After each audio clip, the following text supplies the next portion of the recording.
你知道吗？下次当你因为给某个人发了条微信，然后对方10分钟没回，而你看着屏幕上甚至连个正在输入都没出现，而你感到莫名的焦虑时，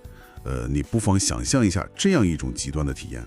对，一种可以说是让人窒息的体验。没错，就是如果你发出去的一条重要信息，需要等上整整30年才能收到一个已读回执，你会怎么样？你想，咱们现在这个时代，沟通变得无比精确，所有的呼唤都有及时的回音，对吧？确实，我们已经习惯了秒回。但是今天我们要带你跳出这个让你信息过载、随时随地都在索要反馈的碎片化网络，我们要开启一次深度探讨，来聊聊一部在2026年引起现象级共鸣，甚至在豆瓣拿下9.2极高分数的华语电影《给阿嬷的情书》。这确实是一次非常不可思议的观影现象，因为当我们仔细梳理了所有的参考资料，包括豆瓣上那些长篇大论的深度影评，导演蓝洪春接受专访时的第一手幕后故事，还有新华网和人民日报等官方媒体的文化评论，还有咱们团队自己整理的那份非常详尽的观影笔记。对，综合这些之后，我们发现了一个极其反常的趋势。是的，这也正是咱们今天要为你拆解的核心任务。你想，现在大家的生活节奏多快？怎么说呢？连看个短视频都要开2倍速，但偏偏是这么一部没有流量明星、没有狗血反转，甚至连那种刻意催泪的背景配乐都没有的慢电影，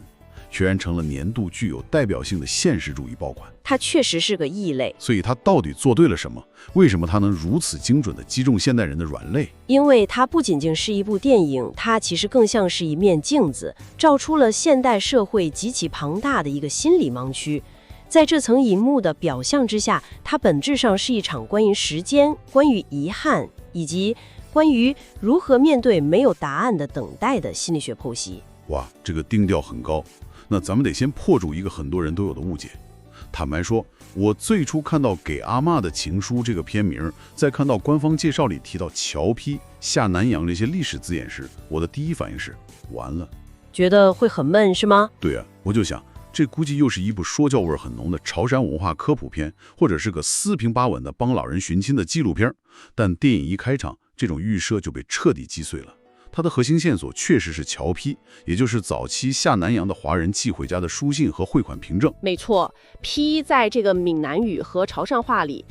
其实就是信的意思。但如果你仅仅把它理解为老掉牙的邮政系统，那就大错特错了。那它到底意味着什么？在新华网的背景资料中特别强调了这一点。对那些留在故乡的家眷来说，侨批不仅仅是维持生计的钱，它是海外游子跟家乡唯一也是最脆弱的精神纽带。这就让我想到一个很直观的对比，就像我刚开始说的那个微信回执的比喻，阿嬷们面对的是长达几年甚至几十年的未读状态。你寄出去的信跨越了重洋，然后就像石沉大海，对，音讯全无。你每天站在村口的榕树下看邮差，每天都在经历从燃起希望到再次失望的死循环，这种感觉太折磨人了。而这恰恰是电影最震撼人心的第一层，就是它毫不留情地撕开了历史的浪漫滤镜。浪漫滤镜，展开说说。很多时候啊，我们在宏大叙事里看下南洋，总觉得那是一段充满开创精神的英雄史诗，仿佛是一群人在波澜壮阔地开拓海外版图。但是结合导演蓝洪村长达几年的田野调查和几百个家庭的走访，电影呈现出了一个极其残酷的底层真相，就是现实其实很骨感，那根本不是什么浪漫的冒险。等等，也就是说，当时的人出海跟咱们现在年轻人去硅谷创业、去大城市打拼，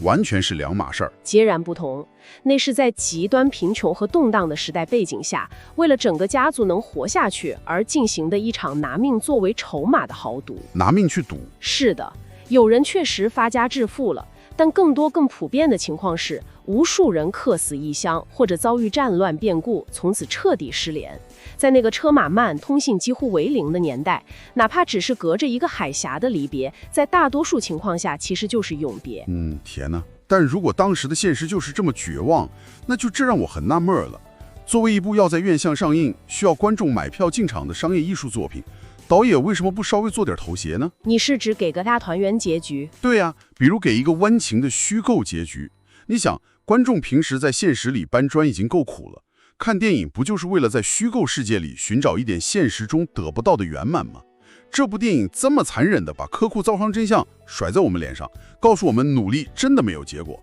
深情就是等不到回应，大家被虐得体无完肤，为什么反而更买账了？这个问题非常关键，因为现代观众的心理防线，早就对那种工业化生产的糖精免疫了。这部电影之所以能拿到9.2的高分，恰恰是因为它的残忍戳破了现代偶像剧和快餐文化长期以来给我们编织的心理谎言。你是说那种只要相爱就一定能战胜一切的谎言？没错，咱们的观影笔记中提炼了几个极其痛彻心扉的真相。第一，电影告诉我们，离开的人很多时候不是因为感情淡了、不爱了，而是真的回不来了。哇，太扎心了。这其实打破了我们现代人对人际关系的单一认知。我们总以为分离是因为主观上的不合适或背叛，但在那个时代，命运的不可抗力，那只无形的大手，远比个人的情感意志要强大得多。这就好比我们现在总以为只要足够努力就能掌控一切，但电影告诉你，在巨大的时代命运面前，个体的努力微不足道。爱一个人不代表就一定能在一起，这简直是把人按在地上磨塌呀，是很残酷的现实。我看豆瓣影评的时候，有一句话让我觉得特别有共鸣，就是最痛苦的其实不是死亡本身，而是没有告别。就好像我们现在有人的亲友去世了，却死活不愿意删掉对方的微信好友一样。对，很多人都有这种行为，不是因为期待对方还能发消息，而是删掉这个动作就像是实施了第二次死亡。这个比喻非常精准。电影极其敏锐地抓住了这种缺乏仪式感的失去。在现实生活中，很多刻骨铭心的结束，往往并不是伴随着轰轰烈烈的争吵，或者戏剧性的大雨中生离死别。大家总以为还有机会，对，下一次吧。是的，下一次再拍张全家福，下一次过年一定回来，下一次再说我爱你。结果那个下一次永远地卡在了那里。电影不强行安排大团圆的诚实，看似冷酷，其实是给予了观众最大的尊重。就是没有硬灌鸡汤。没错，他没有把你当成一个需要被童话哄骗的小孩，而是把你当成一个同样经历过生活无常的成年人来平视。但问题又来了，如果情感核心已经这么沉重了，那在表现手法上，他怎么能做到不让人觉得压抑到想离场呢？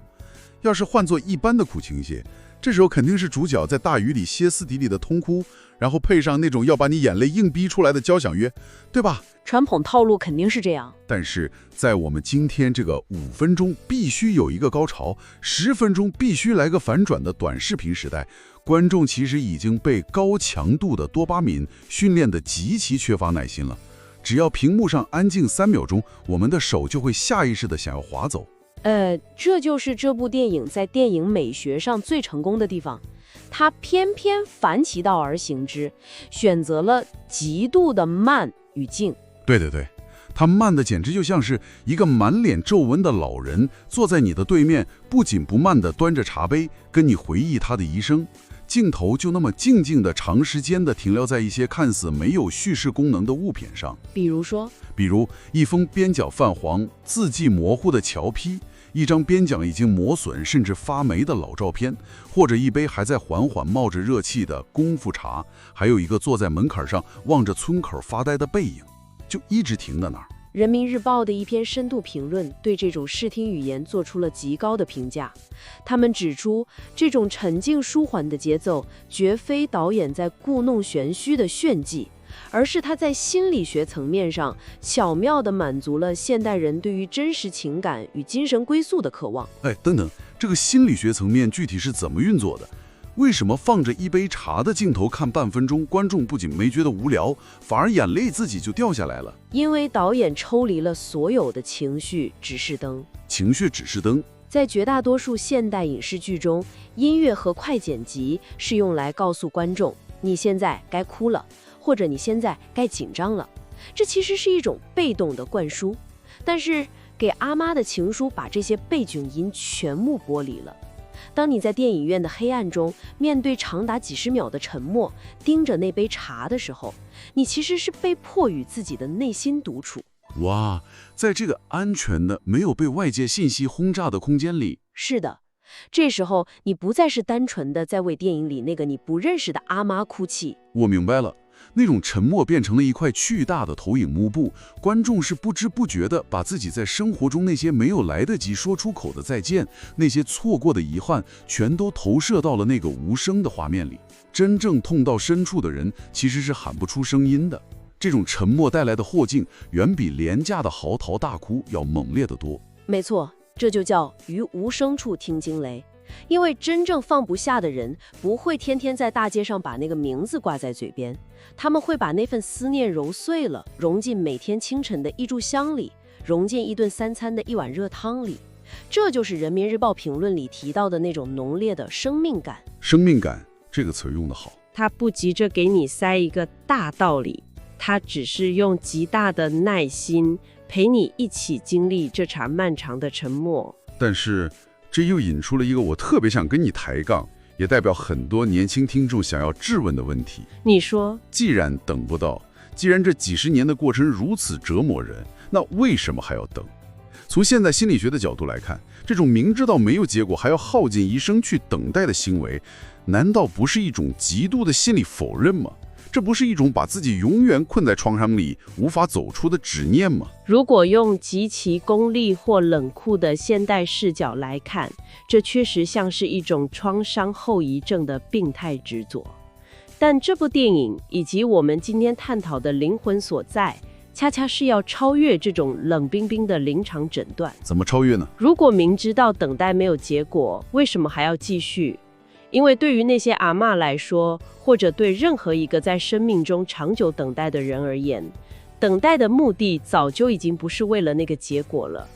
等待本身已经异化，或者说升华成了一种生活方式。这话听起来很诗意啊，但在实际操作中是什么意思？等待怎么可能成为支撑人活下去的动力？你想想看，如果你一旦停止等待，那意味着什么？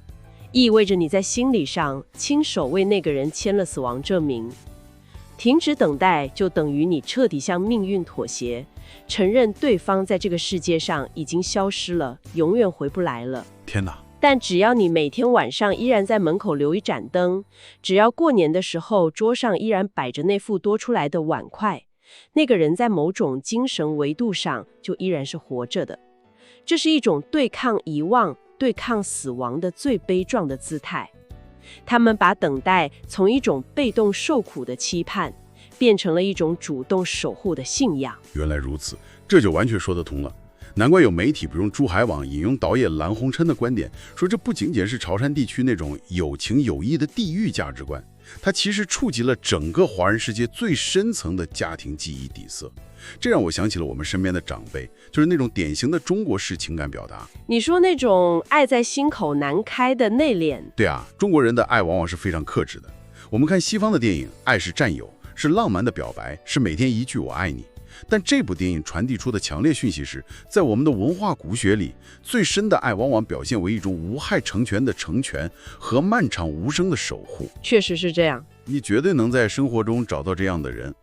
比如那个平时对你很严厉，从来不会说句软话，但只要你回家，就一定会变着法子给你做你最爱吃的菜的父母，或者是那个记忆已经开始衰退，连自己吃没吃饭都忘了，却依然记得在村口大树下等你过年回家的爷爷奶奶。他们用一辈子的时间在践行这种信仰，却从来不觉得这有什么伟大。这也解释了为什么这部看似有着极强地域壁垒，甚至存在语言懊恼的电影，能够跨越方言的限制，甚至让那些完全听不懂潮汕话、家里祖上3代都没有华侨背景的00后年轻人，在电影院里哭得泣不成声。因为引发了共鸣，因为它撕开了历史的外衣，触碰到了人类共通的情感软肋。它让我们看到了爱在抛开了所有的浪漫滤镜后，那种最质朴但也最坚韧的本来面目。所以，当我们在2026年的今天，再回过头来看《给阿妈的情书》真正爆红的原因时，其实答案已经呼之欲出了。是的，在这个影视剧都算计的你的完播率，用算法拼凑跌宕起伏的剧情，用工业化流水线批量生产催泪弹的时代，这部电影选择了一条最吃力不讨好的笨路。导演花了好几年时间，砸进几百个家庭里，把那些粗糙但真实的人生机理一点点拓印下来。他的成功证明了一件让人非常欣慰的事儿，什么事？就是无论时代怎么变，科技多发达，观众依然渴望真诚，依然对真实的人生抱有最深的敬畏。而如果我们要把今天这叠厚厚的资料、这些历史档案和观影体验浓缩成最后一句带给听众的箴言的话，我认为那是一次关于时间的重新审视。在这部电影里，人生最深重的遗憾，其实从来都不是失去。不是失去，那是什么？因为失去是生命不可抗拒的自然规律，任何人、任何事物，最终走向的都是失去。人生真正让人痛彻心扉的遗憾，其实是来不及。来不及。是的，来不及在对方出门前好好说一声再见，来不及在这个拥抱结束前再抱紧一点，来不及放下手里的工作，多给哪怕一天的陪伴，甚至来不及在病床前见上最后一面。就像电影里的那些人，可能只是一个寻常的早晨，一转身，时代洪流冲杀过来，就成了一辈子的天人永隔。所以，虽然这部电影的名字叫《给阿嬷的情书》，但它实际上是一封跨越了时空，写给今天每一个还来得及珍惜眼前人的我们的加急信件。哇，说得太好了！他在用一种极其温柔，但也极其锋利的方式提醒我们，不要把最重要的话、最想见的人，理所当然地推给那个永远充满变数，甚至可能永远等不到的以后。因为如果在平行的时空里，或者在未来的某一天，我们在这个世界上也不可避免地变成了那个站在门口苦苦等待的人，或者成为了别人生命中那个永远等不到、永远没有回应的背影时，